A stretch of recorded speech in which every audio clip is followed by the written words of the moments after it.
what a glass ceiling is, right, Taplines listener? Sure you do. It's a figurative barrier that seems invisible right up until someone ambitious crashes into it. You hear about it a lot in politics and in the corporate world. This podcast isn't about either of those things, really. Not directly, at least. Thank God for that. But glass ceilings are everywhere, and the beer business is not exempt. Even in such a merry band of tinkerers, obsessives, and flat-out nerds as the American homebrewing community, such subconscious stratifications can and do exist. It takes an extraordinary person to smash them. In just a few moments, you'll meet Annie Johnson. She's a longtime homebrewer, the self-avowed queen of beer, and an old source of mine from way back. Annie's been brewing her own beer since the mid-90s and winning first-place ribbons for him for nearly as long. The woman has enough of those these days to make a damn cape out of them, and she did. I asked Annie to come on Taplines to talk about her first-place win at the American Homebrewers Association in 2013, where she shattered the Pint-Glass ceiling as the first black woman to win the whole thing, and the first woman since the early 80s. We did talk about that, but we also talked about a lot more. How the relationship between homebrewing and commercial craft brewing has evolved since the 90s, the rise and fall of the Keurig for beer-style startup she worked at last decade, which honestly probably deserves an episode all its own, what it is about homebrewing that keeps her hooked after all these years, and also malt liquor somehow. Homebrew, of course. Annie likes to call herself curmudgeonly, but she's anything but. It's 2013 Homebrewer of the Year Annie Johnson. It's her best in show Mow the Damn Lawn Light Lager. It's shattering homebrewing's Pint-Glass ceiling, and it's all right here, right now, on Fine Pair's Taplines. Joining Taplines now from all the way on the other side of the United States from the Taplines virtual studio, it's the queen of homebrewing. It's Annie Johnson. Annie, welcome to the podcast.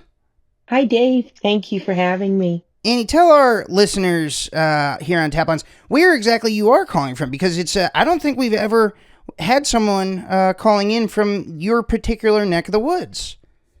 No, actually, I'm far away from where I actually live. I'm in Ocean Shores, Washington, which is on the northern peninsula of North Bay that feeds into the state of Washington. So it's about midway in Washington, all the way over on the coast. Nice. And yeah, I'm about 1,000 steps from the beach. Woo! Not us, Taplines listeners, huh? But Annie, you're living right. And if I'm not mistaken, you're going fishing after this podcast. I am. As soon as we're done, I'm loaded up, and I'm going to spend the day over at a little town called Westport and do some crabbing. I might do some salmon fishing too. We'll see. Man, oh man, that sounds like the good stuff. Yeah, I've really gotten into the PNW way of life. That is a good way of life to have. Of course, the PNW, as our listeners know, and as Annie, you yourself know, a hotbed of brewing culture here in the United States, a vector for a lot of the early movement of, before it was even sort of thought of as a movement of the craft brewing industry, came out of Washington and Oregon and Northern California. But today we're going to be talking about, origins as well, but origins in a different sense, not necessarily geographical, but more operational. I mean, a lot of craft brewers who would go on to commercially produce beer, of course, began as homebrewers. They began on little, maybe they were tooling around on little Mr. Beer systems or even more cobbled together old dairy rigs or whatever. We had Ken Grossman, listener on Taplines, about a dozen episodes ago, maybe more, talking about his first, sort of cobbled together system that he was buying up from old dairy farms and whatever. And we had Charlie Papazian on to talk about his early rigs. Annie is a bit of a luminary in her own right in these same circles. Homebrewing is her game. And Annie, you're here today to talk about a very particular moment in your homebrewing career, but also sort of what was going on in the ecosystem, or in the ether, so to speak, back about a decade and a half ago. But before we get there, Annie, I want to just start, listeners. Of course, not everyone homebrews. At this point in the craft beer industry, a lot of people just enter the brewing industry through academic work, and maybe they're hobbyists for a little while, but then they go off and they get work experience, or they go to Siebel or wherever they go. If you could tell listeners sort of how you got into homebrewing and when you got into homebrewing, and talk about your path into beer, I think that would be a great background for the conversation that we're about to have. Sure. I started homebrewing in the late 90s, 1998. I brought a homebrewing kit up in Fort Bragg, California. We had just finished working a reggae show. I worked for a big concert promoter. His name was Bill Graham. And we went over there, and I saw it in a homebrew store. And I bought it, and I brought it over to my best friend's house. And the three of us, she and her husband, we started from there. They subsequently moved a couple years later to Delaware, a little town called Rehoboth. And she sent me some beer from this brewery called Dogfish Head. A little brewery that you may have heard of. Yeah, huge case. I said, "This is fantastic." And then the next thing you know, she had sent me the homebrew kit that we got, because I gave it away because they were moving. And then I started brewing with those beers as inspiration, and then entering competitions, and then getting to know the homebrewing community in Sacramento, California. That's where I'm from. And I met a lady named Beth Zangari, who at that time was even a grandmaster judge for the BJCP program. And then I discovered all these other ones in the area, and there was another celebrated homebrewer in Sacramento. His name is Jamil Zanishev. And the combination of all of those people really pushed me to brew more. I started entering competitions and then winning. And there's still a very strong homebrewing community in Northern California. So getting together with them and a lot of the homebrewers out of the Bay Area, San Francisco and the South Bay, Marin and East Bay, and then a big homebrew store there called More Beer. They're all very involved, and then a lot of the breweries really took us in under their wing. I'm talking Anchor Brewing. They sponsor the California Homebrew Club of the Year competition, and so does Sierra Nevada has a competition as well. So they really got involved, and I just liked it so much, and I liked experimenting with all the different styles. I would spend years on Belgians. I spent years on German beers, and it was just it's just so much fun. And then winning. I say this a lot about me. That's fun too. I'm a little bit of a ribbon whore, and it's a great way to. Sometimes you ask questions in the early days. I would get answers, but I would go to some club meetings and I would be completely ignored. So I started my own club, and there was 3 of us. We still have the same 3, and we didn't knock each other's beer. We pretty much existed to trade equipment, which was great. Yeah. And then, but now, I don't see them as often, but I still maintain that as my club. So when I enter a competition, I generally do that. And then when I did move to Washington, it's a little bit different atmosphere with people. How so?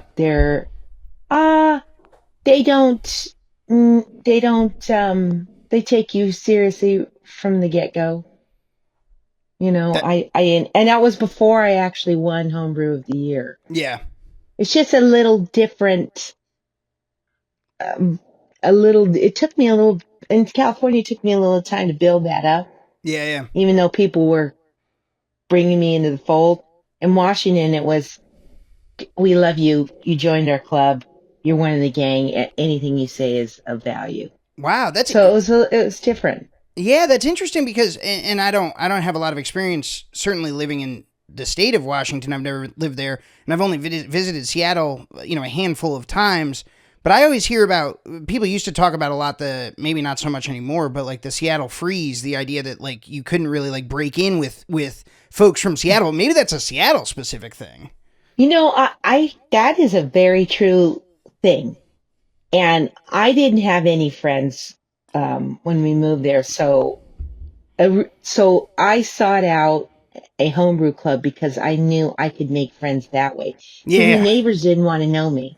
They right. barely want to know you now. Oh They boy. love you. They're glad you're in the neighborhood, but it's not that kind of California vibe for getting to know your neighbor. Sure. And I figured it out. It's because there are so few good solid days of good weather that people do not want to commit. Waste them on. Yeah, yeah. Yeah, it really is the great PNW. People want to get out. They want to go hiking. They want to go Yeah, yeah. kayaking. They want to do all the things on Puget Sound or up in the mountains or over on the coast. So there's a limit to what they'll commit to. So that's what the freeze is in my opinion. But Yeah. the homebrewers, um, they're great in Washington. Not a lot of them are organized.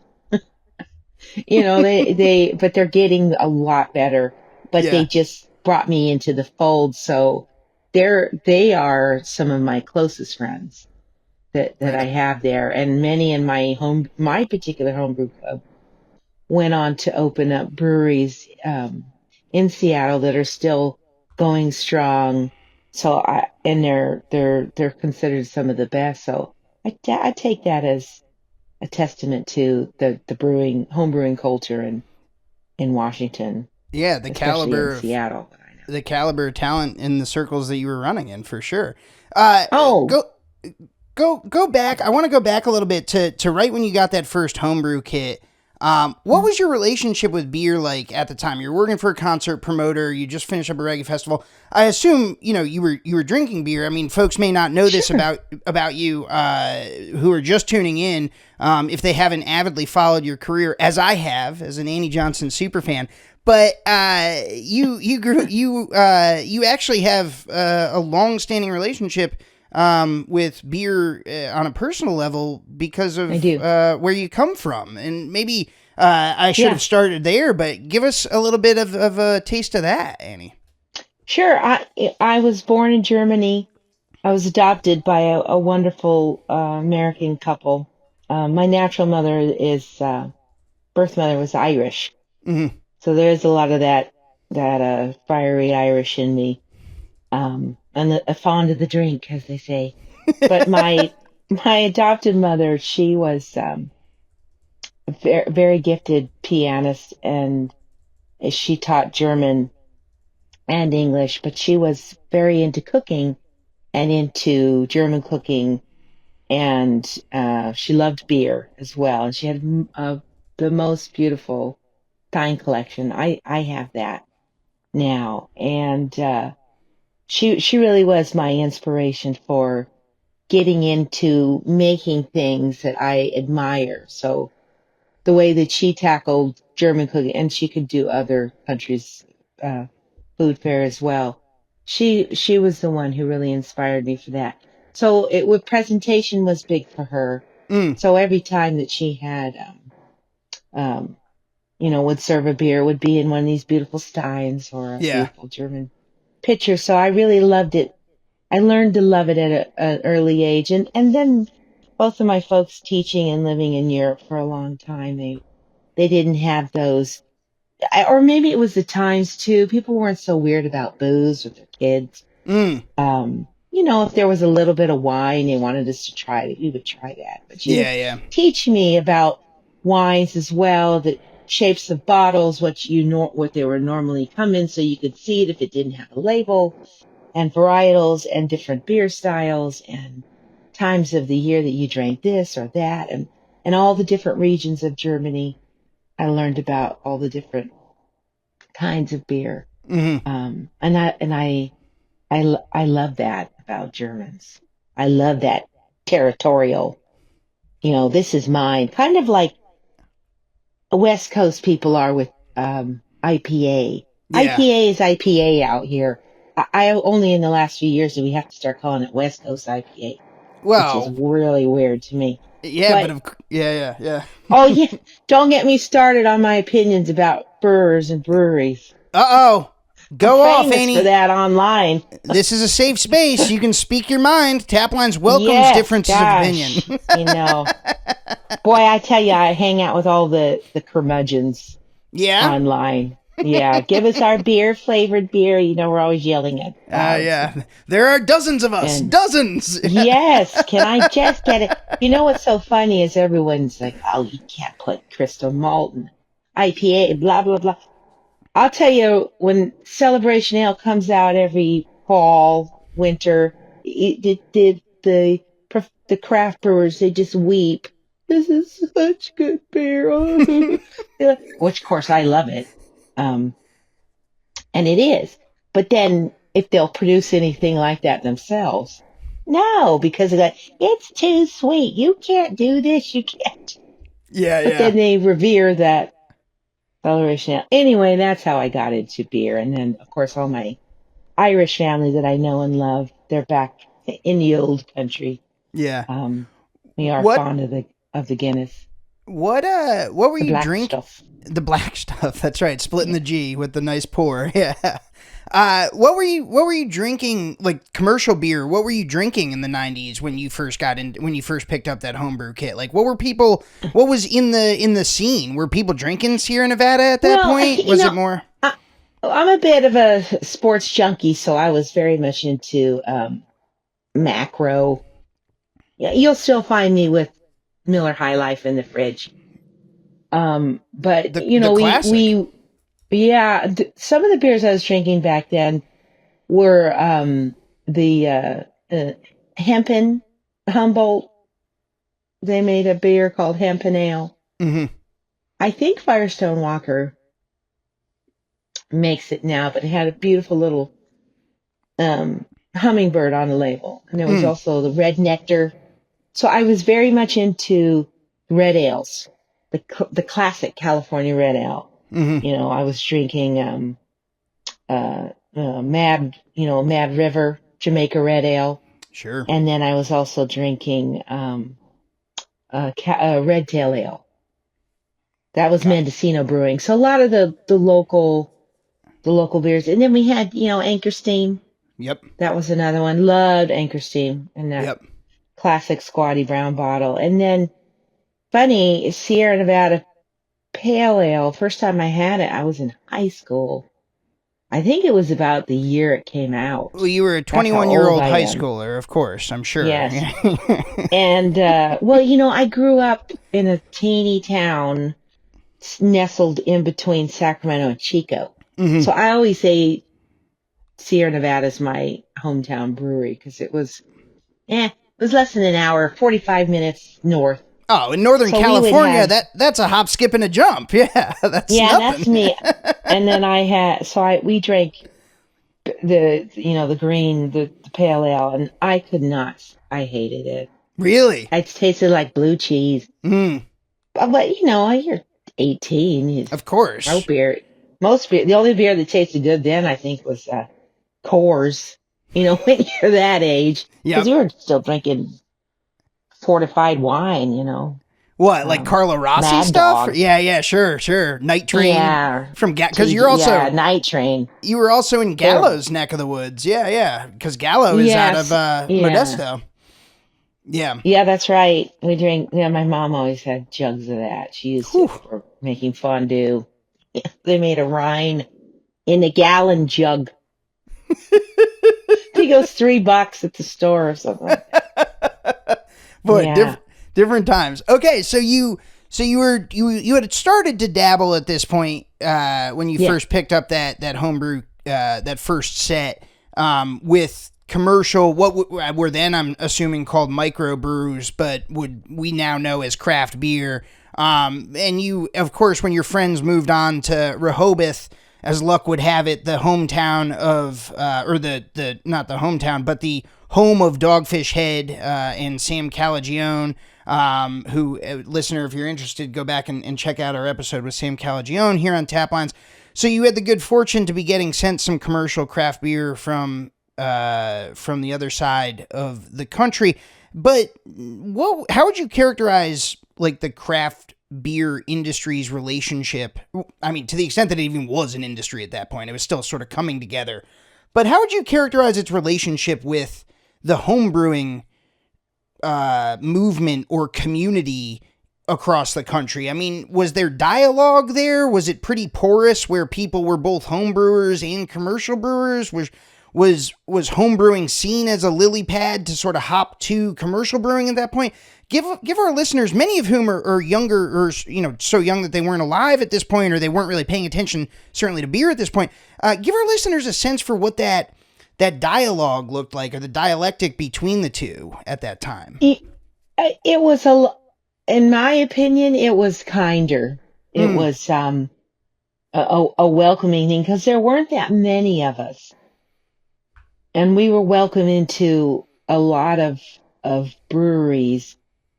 And then they were calling them microbreweries. Yeah. And we would go, and I mean, and even when I would travel up to Reno for competitions and things, they were very kind up in that Reno, Carson, Sparks area, and around Northern California I can speak to. And then, like I said, having Anchor Brewing huge sponsor this competition, and allowing us nerds to come in for this competition where they would pick the crown, the California State Homebrew Club of the Year. And sometimes it was Southern California that won.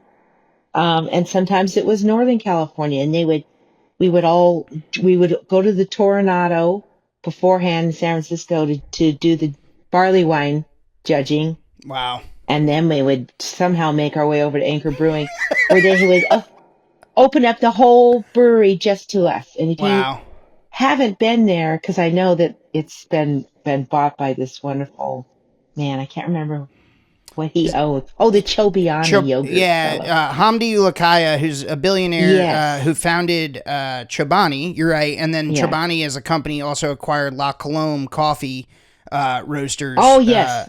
I know that. But coffee. Yes, so he in May 2024, so just a few months prior to us recording this podcast, acquired Anchor for an undisclosed amount of money. As kind of a rehabilitation project. So sorry, I didn't mean to interrupt, but continue, no, please. Not at all. And so we would go there and they'd open up the whole brewery, and they'd feed us, they'd let us wander, give us all the secrets. Was Fritz Maytag himself sort of the running the show? He was older when he bought that, so I don't think he was ever shoveling grain. No. I mean, but, hosting if people the event. Don't know, they at Anchor, their uniform, they wear a classic white coverall with that beautiful Anchor emblem and patch, and just the friendliest people, and memorabilia up on the wall. Even a picture of there is Janis Joplin with her band, Big Brother Holding Company. Yeah, having some Anchor, and you'd serve them in these parfait glasses.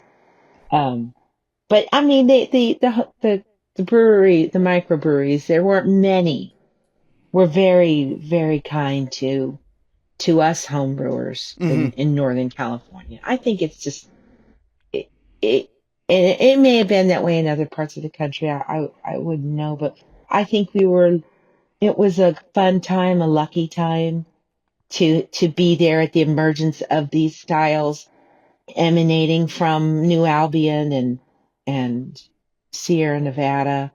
This Anderson Valley was in the celebration mix of this Cascade Centennial Hop, and then this creation of the California Red, the amber beer, which is a California thing.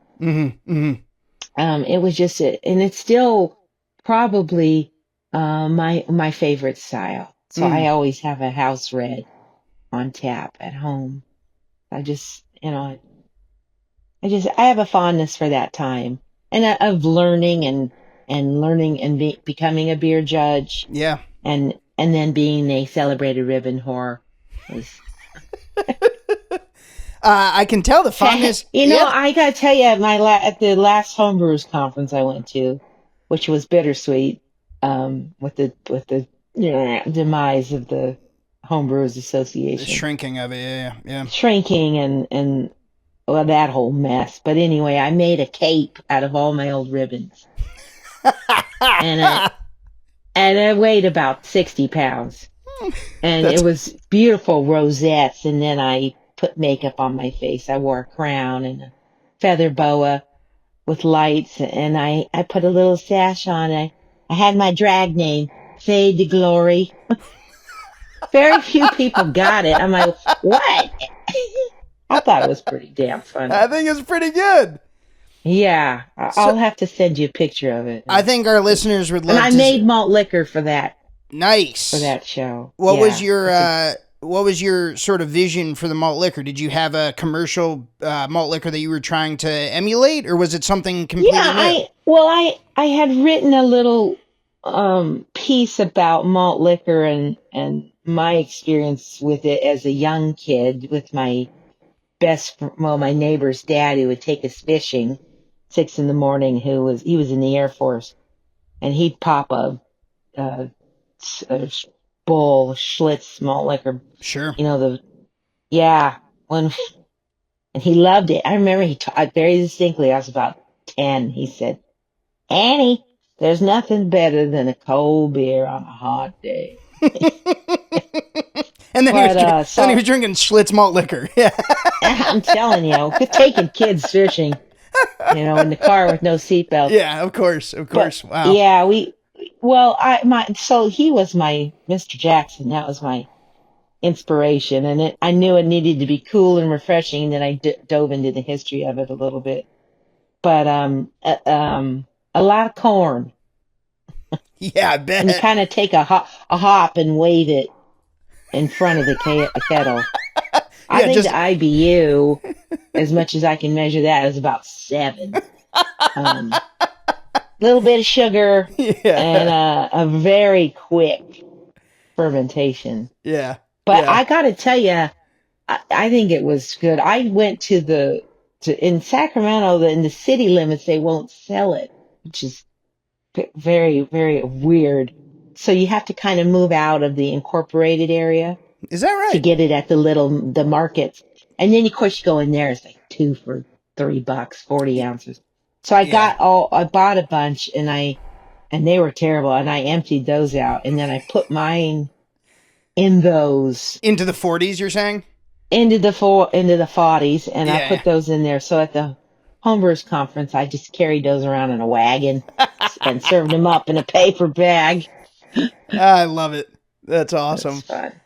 Yeah. Tell me, so as the 90s wind on, you get yourself a new set, obviously. You've got your own club. At what point do you move to Washington in all of this? Is that later, or when did you move to Washington? I moved to Washington in, 2011. Okay. It was kind of on and off. I was up there, and then I was still down in California some, and then I got there was a small company called PicoBrew, and I started working for them. So yes, that's right. I was there full time. Got it. And but so, and then, sorry.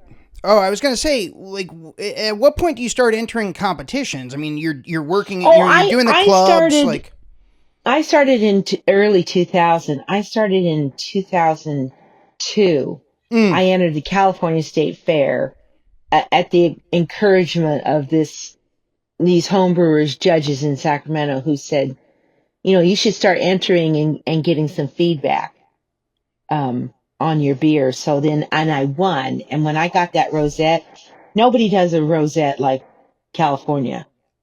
I mean, maybe they did do in other states in the old days, but it's a good 2 feet long, and a rosette is massive. It's beautiful. Yeah. And I got a first place with my red ale. So I was hooked. Yeah. I got to have I got to have more. So that's when I started entering like crazy.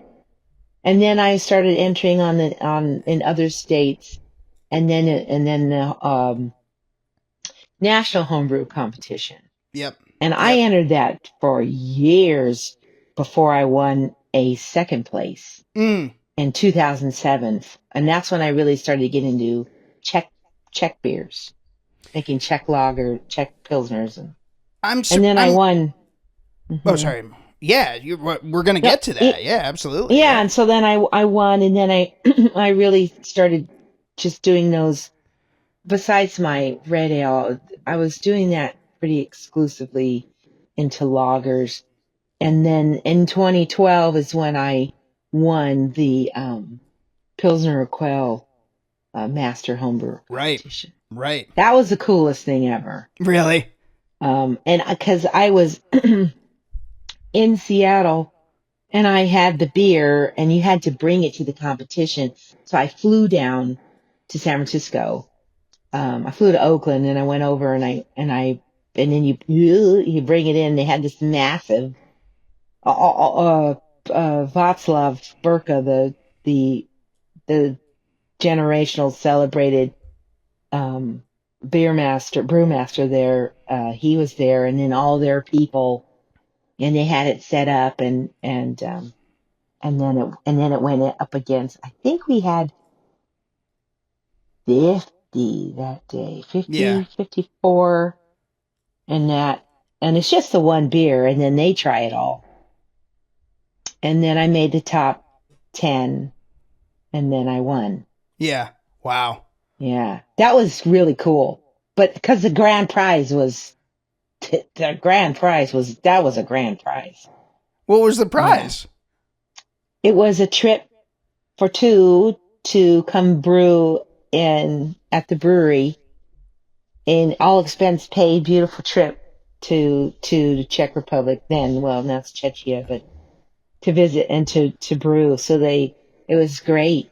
And so I got there. I went on a little trip beforehand into Germany, and then I made it into Pilsen, and it was great. They treated me like a queen, the queen of beer. I was gonna say the queen of beer. That's right. Yeah.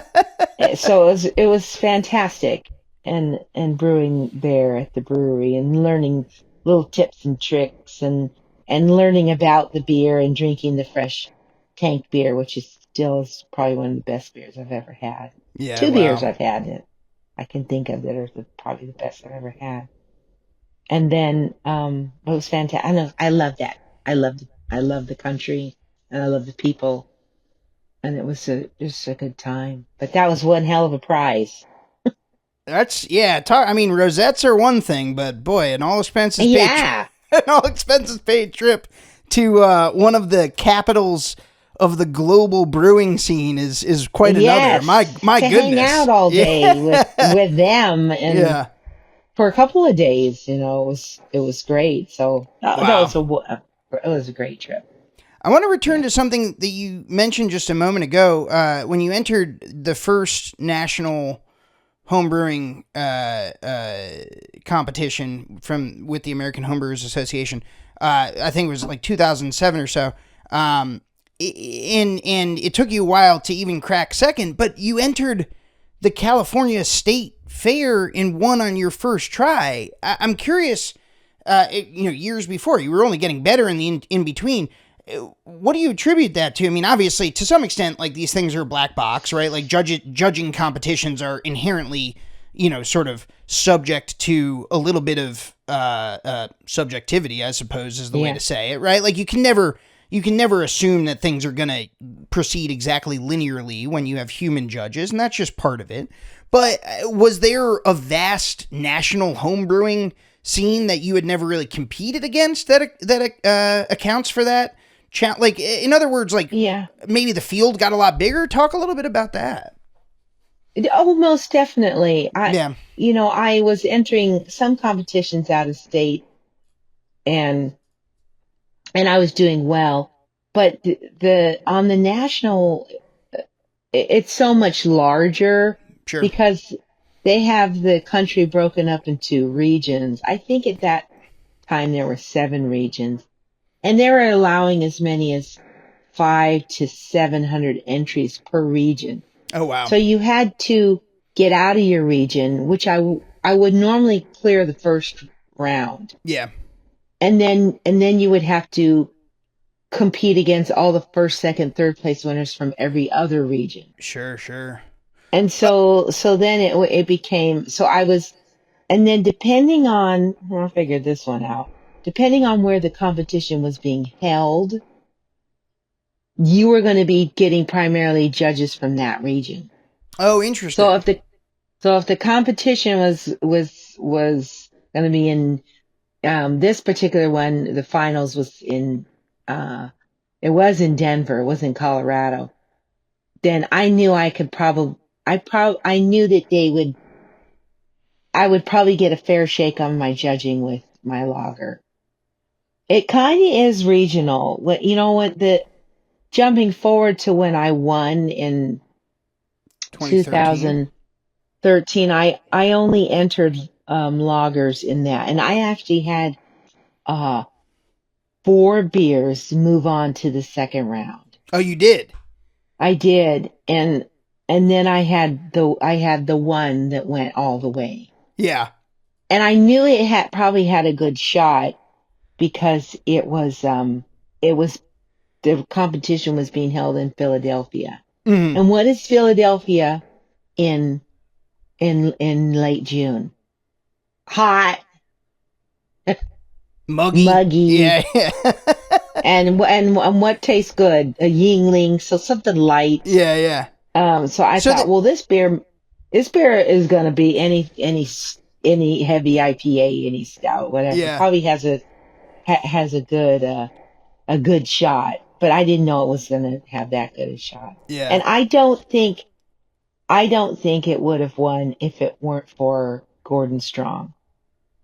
Because he told me the next year when I saw him in Grand Rapids, where we had the next competition, he said that because he's always in the final, that some didn't feel that it should win, go forward. And he said, well, why not? And it was a bias against the style. And he said, well, you got to tell me what's wrong with it. And then that's all, because that's what we're here to do. We're not judging. We're not going to get down on the style just because it's that style. You got to have to tell me what's wrong with this beer. Right. And then, you have someone like Gordon saying that to you. You better be back with some real good, you got to show your valid argument. Got to show your work there. Yeah. Yeah, and I knew it was just about perfect. I mean, I knew it was good, but you never know how things travel. Sure. So, and then it won. So that was pretty cool. So that's 2013, and this is of course nominally the moment that we want to talk about. Of course, we want to talk to you about so much more, as we've already discussed your career getting to this point in 2013. Where were you? Were you in Philly? I don't think you were there for the actual victory. Were you in 2013? I had my ticket, my plane ticket, my hotel, and everything, but I canceled it at the last minute. I needed to. My dad wasn't well, so I knew that I needed to stay close. So I stayed in California, and I had actually, I said before, I'm a huge sports junkie in my Oakland days. I had gone to a ball game, and then after the ball game, I went to Beer Revolution, which was this real funky place in Oakland that I loved. It was down near Jack London Square, and they served beer from everywhere, all over the world. Beer bar. And all the crap. Beer bar, all the craft beer. And I was there, and I got a text that said, hey, congratulations, you won. And that's awesome. I said, what place? They said, you won. You won first. You got it all. I go, cool. Um, they said, no, you won it all. You, you're Homebrewer of the Year. I went, what? I couldn't, you gotta be kidding me. And I can't remember his name. He was, there was another homebrewer from the Bay Area who was in there.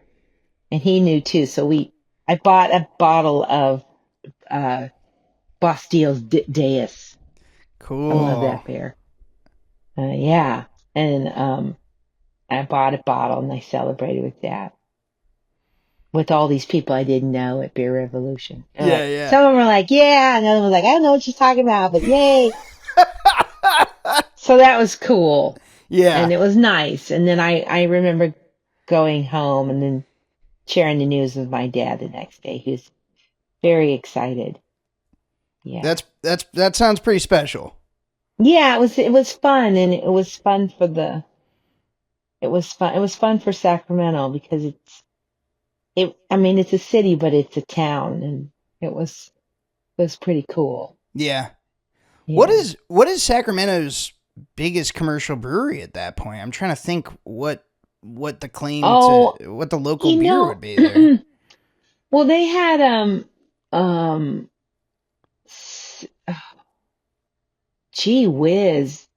Well, there's a brewer there now who had a brewery. I think at the time it was just River City Brewing. Yeah. You know what? I'm take that back. It was Rubicon. Okay. Rubicon Brewing was the one that actually created the style of wheat wine. Oh, no kidding. You know, wheat wine? Sure. It's very alcoholic, all wheat. Yeah. Mostly wheat, yeah. I think Rubicon, there weren't too many, and there was one in a town not far away, but I don't know, at that time, there really wasn't a lot of, it was it wasn't quite at the growth spurt. Mm. Then within the next few years, remember, everything exploded across the country. Yeah. Mid-aughts or mid, and me, the me. curmudgeon, Yeah. I said, well, this is not going to last. I'll give it 7, 8 years. Yeah. Yeah, I think that said that in like 2015, 16. I go, then it's going to come crashing. Because everybody thinks because they got a third place in a competition that they can open a brewery. And you've tasted those beers too. I sure have. I think our listeners probably have too. Yeah, and I was sad when I said that, and it's in a newspaper quote too. I said that's when I'm going to come in and buy all my equipment cheap. That's when you open a brewery. Well, you were right on. It's so sad because there's so many closing now. Yeah, so many, but there's still so many, so it's not. Yeah, and some people had no business opening a brewery. None. I think that's right. I think you're right on the money there as well. I mean, your prediction was accurate, and your analysis, I think, certainly tracks with my reporting on it. There are people who rushed into the business with very little sense of what they were doing. And, I mean, we saw this play out. You saw it play out in the 90s when you were first getting into the scene. That was the Mm-hmm. You have these... at that time, being in Washington, particularly with all the tech money and people leaving these large companies with piles of cash, and then I think it'd be fun to open a brewery. Yep. And starting off with massive 20-barrel plus breweries, with subpar beer. Yeah. Yeah. That's not going to work. No, and then they would get bored, and then they would sell it for a song and Yep. move on to something else, yachting or whatever. There's billionaires or starting up small little companies that make automated home brewing equipment. Yeah, right. Right, which is what you, of course, would go on. You would work on PicoBrew for a while. Which you mentioned earlier. If you look up what's the definition of the good, the bad, and the ugly, it'll say "See PicoBrew." Many good things came of it, many bad things, and a few ugly things. Yeah. I'm not under an NDA anymore, so I don't care. But Okay. it was quite something to work there. It was pretty cool, but it was really hard. I bet. For listeners that aren't familiar with PicoBrew, can you give us just a quick elevator pitch on what it was? Yeah, PicoBrew was started by a couple of brothers. One of them a tech, ex Microsoft senior VP, and his brother who was much more of an inventor, a food scientist. Anyway, it was a small IoT machine that would automate the brewing process. So basically, it was all of a giant automated brewery. I mean, a fancy automated brewery that some of these breweries use in Europe and some here. It condensed to about the size of a 1978 size microwave that you could put in your ingredients and control everything on your phone, your laptop. Yep. And it would brew a beer, and it would do a controlled step mash, and it was really kind of cool. But it required that people knew something about brewing, and I think when people bought it, they didn't. They thought that they could just kind of press a button. And they thought they were getting like a Keurig for beer, and they did, and that was unfortunate that our CEO said that, because it was a bad thing to say, because it wasn't that at all. But Yeah. it stuck. But he was into buzzwords, and so we ended up we went through a tremendous amount of money. And then eventually folded at the early stages of the pandemic. But yeah, a lot of great things came out of there. And working there, I mean, we were making hop water in 2014 just because we wanted to have it in the lab. We were doing hop distillation. We were doing all kinds of things for this machine. Yep.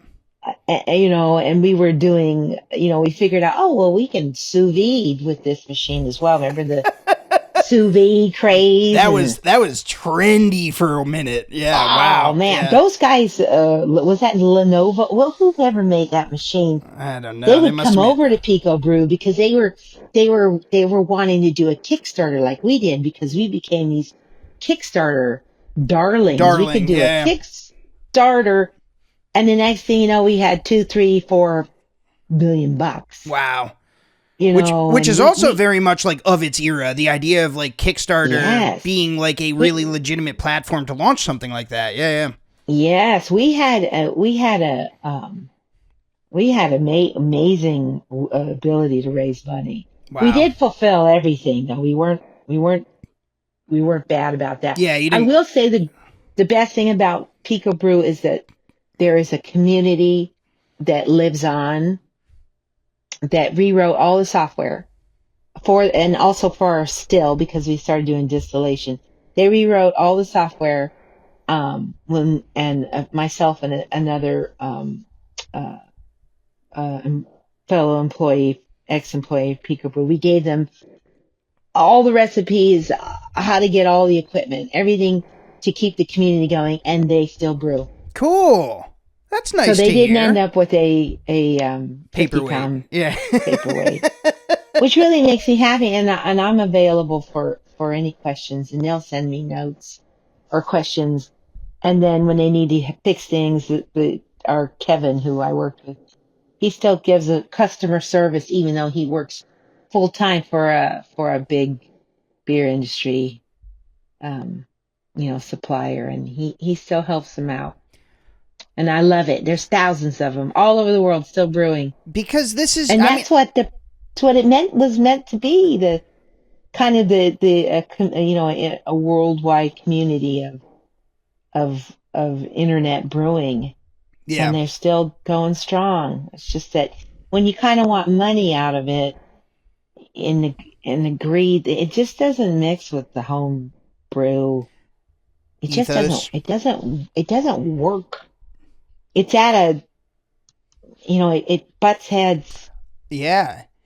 Well, I think that's actually Yeah. maybe that's a good way to wrap up here. I know you've gone the distance here, and we'll let you go in just a minute, but not before you answer this last sort of more zoomed out or wide ranging question, which you've sort of queued up with your observation about the tension between the homebrew ethos of tinkering and sharing equipment and sharing recipes and the maybe like more commercial and at times extractive and you mentioned greed and certainly greed is a part of that, and we've seen greed fuel hubris that I think has driven a lot of breweries into either bankruptcy or disrepair or whatever, or at least have painted themselves into financial corners as a result of overexpansion over the past decade of boom times before the slowdown hit in the pandemic era and up to the present day. I say all that to say you've observed the relationship between home brewing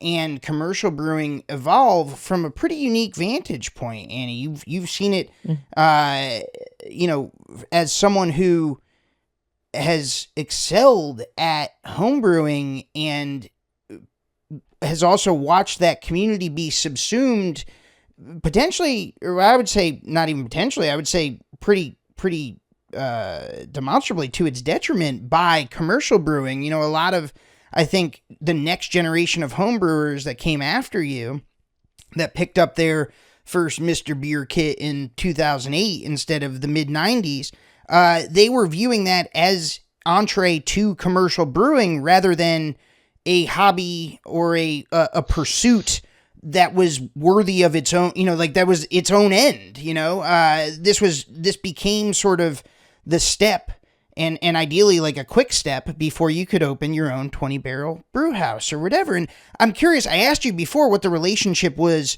between home brewing and craft brewing in the 90s when you first got into it. Can you give us context, with the benefit of hindsight on how that relationship evolved to the present day? I mean, you said it was kind before. Would you characterize it like that now? How? Well, yeah, I mean, there are people that I've seen, and most of my experiences with breweries out west is that there's some love missing for making beer, and you can taste that. There are some homebrewers that opened with great passion and have succeeded, and then there's others that just maybe just went to school, didn't try homebrewing first. I don't know what would push someone to do that without trying to make it at home first. Yeah. It's almost like how would you even get into it if you didn't homebrew I don't first? know if it's cool. I see the burnout with some of those people. Sure. But just and then I see it. There is a tremendous amount of ego. It's okay to have ego. But sometimes it's a real put off for brewing. I don't know if I'm answering your question right, but there's no right answer here. I mean, this is your opportunity to reflect. Yeah. Yeah. The ones that have gotten into it for the right reasons, they're still there. The ones that got into it to try to make $1, they don't really last. Yeah. They don't really last. And some people got into it specifically just to sell up. And now we're seeing a lot of these larger mega breweries sell off the craft brand. Yeah, absolutely. I mean, because my partner works in big food business, and that's what they do. You can't beat them. You buy them, you use them up, you get what you need to get. You improve the processes, you bring it to your old plant, close down the original, and then when people lose interest, you sell it off for a bargain. You get what, so I see that happening with some breweries, Absolutely. big ones that were bought up. Basically, all the bigs that have bought into craft breweries have basically shedded them. I mean, as we record this, Molson Coors just closed on its deal with Tilray Brands to sell off the bulk of its acquired craft breweries. Tilray then immediately laid off some folks at 10 Barrel, which is one of the acquired breweries. I saw this story come out yesterday, and I thought to myself, there's the old lady yelling at clouds. When was the last time all these people that were crying tears for these laid off people? A, what are they going to do to help them get other jobs? Or because they probably won't, because people just don't. And when was the last time they drank one of those beers? Mm-hmm. You know, I bet it's been a while. And in 2 weeks, they won't remember or care. Because the memory span of most people in this country is about 2 weeks. 2 weeks? I think it's like 2 hours, Annie. Could be. It's about as big as a gnat. And it's very sad, but it's so predictable. And people constantly get, in the brewing industry, shocked that these things happen. And they happen in every other facet of industry. In corporate America, when it gets that close to home, they're so shocked, and then they forget about it and move on. Yeah, I mean, and real people are affected, and it's really, but hopefully, what this does is propel those people, because they've got the talent, that they actually maybe they open up something for themselves. And that's hard. It's hard. It's hard. When you don't have big bucks backing you, it's really hard. No, you're right about that. And I think you're seeing the ones that brew from the heart, don't overexpand. They're the ones that are making it, and they're satisfied with what they have. When you get that greed factor in there, and then someone comes in with their tech money, I'm the best. Okay, all right. You're up against some pretty big players, especially in Seattle. Yeah, I mean, there's not inherent harm. Sorry, go ahead. Oh no, I'm amazed because I see so many breweries that start. The sour thing has really gone out the door. Kettle sours, yeah. They all tasted like yogurt anyway. So. Oh yeah, I couldn't drink them. But who still makes the best sours in the world, still does, are the Belgians.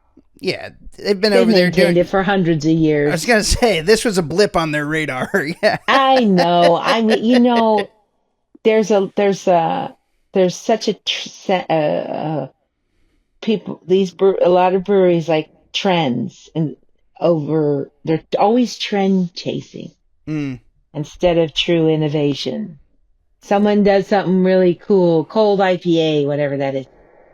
Everybody's got to do it. And now it's all the rice lager. Oh, I'm sorry. I thought Kirin and Asahi Sapporo have been doing that for a long time.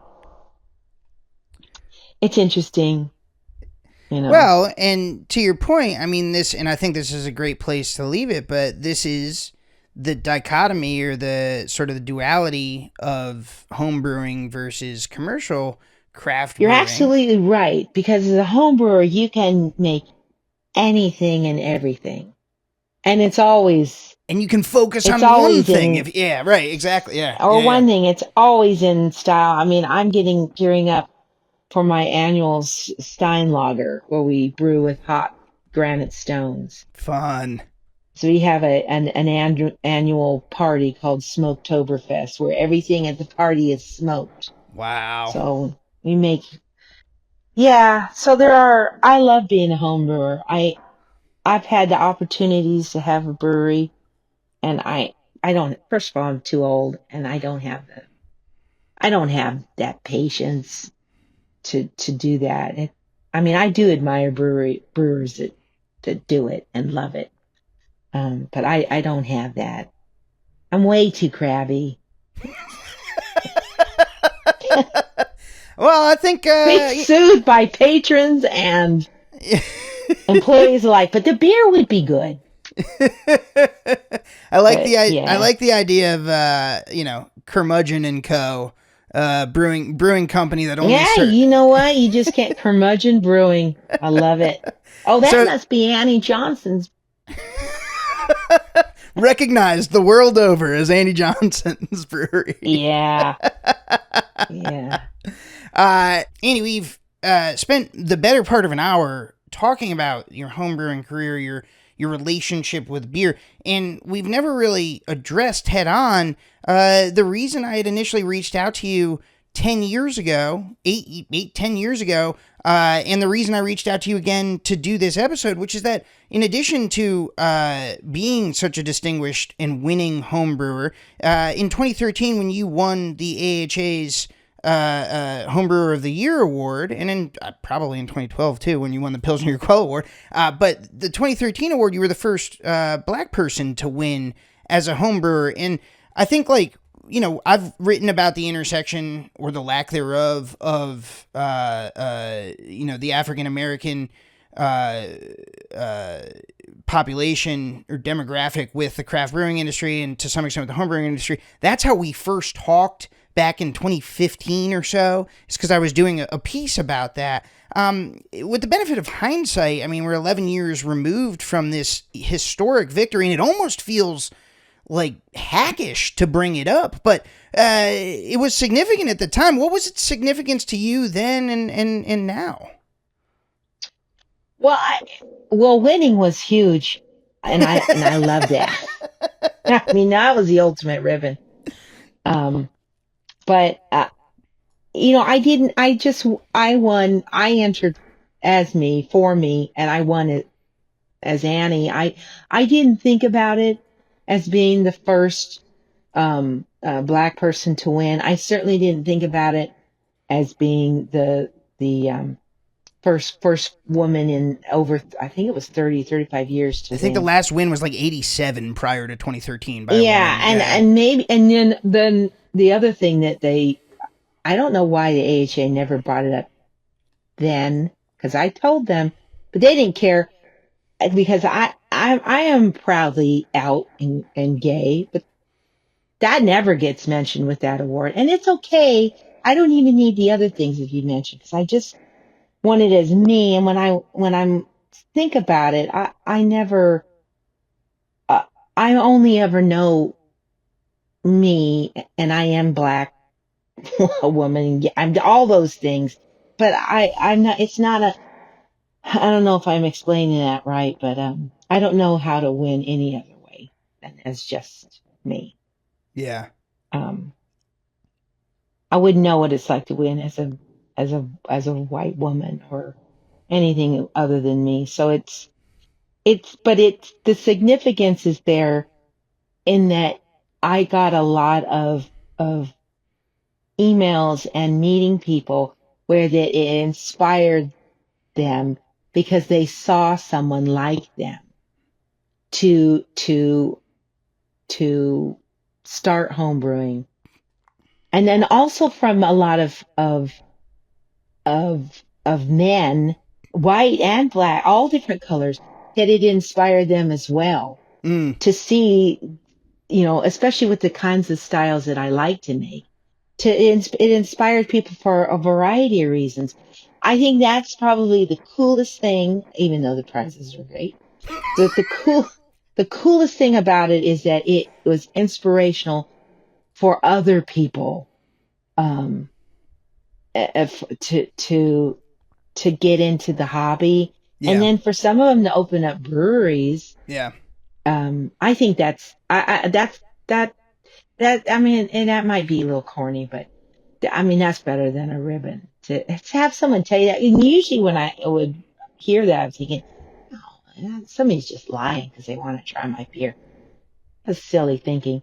It's just quite an honor for people to say that, for me to hear that, because I never thought about myself in that way, because because I always wanted just the ribbon. I only ever wanted You're like, to I'm win. just over here winning, man. That inspiration stuff, that's on you. That's your business. Right. Well, I mean, but to have that drive Hell yeah. and Yeah. to know, I know I make good beer. Yeah. And I'm going to win. I'm going to show these people that I really know what I'm talking about. Yeah. But then in turn to have those other things happen to be an inspiration. That's very cool. That's something I never thought about. And that's sad that I didn't think about that. But, it is a beer competition. It doesn't have to be bigger than it is, but I think that's... No, but you know what? I don't have that kind of an ego. And I know I'm not the best. There are so many good homebrewers and brewers. There's so many good ones out there. They're way better than me now. I'd never win again. I'd never. That's why I started making cider. It's good thinking. And I won last year. I won first place. I won from my French cider. And I immediately got notes and calls and emails, texts from the mead people that said, stay in your lane. You gotta watch out for those mead makers, man. They got sharp elbows. Yeah, no kidding. I'm not getting that. I will not venture off into mead. You can have it, You can, yeah. I'll drink your mead. I will not be making mead. There you go. Anyway. Well, I think that's a beautiful place to leave it. Annie Johnson, the queen of beer. Her malt liquor may be corny, but that sure wasn't, I don't think. I think that was a beautiful sentiment. Annie, thank you so much for joining us here on Taplines. You're welcome back anytime. It was such a pleasure. Thank you, Dave. All right, take care. Thank you. Taplines is recorded in Richmond, Virginia, and produced by yours truly and Darby Seaside, who, along with the talented Shane Farrick, composed our delightful soundtrack. Just listen to it. I also want to give a quick shout out to the entire VinePair team, and especially co-founders Adam Teeter and Josh Mallon, editor-in-chief Joanna Sciarrino, managing editor Tim McCurdy, and art director Danielle Grinberg, who designed our lovely Taplines logo. And of course, a big thank you to you, yes you listener, for spending time with us week in and week out. We literally couldn't do this without you. I'm Dave Infante, and I'll catch you next time.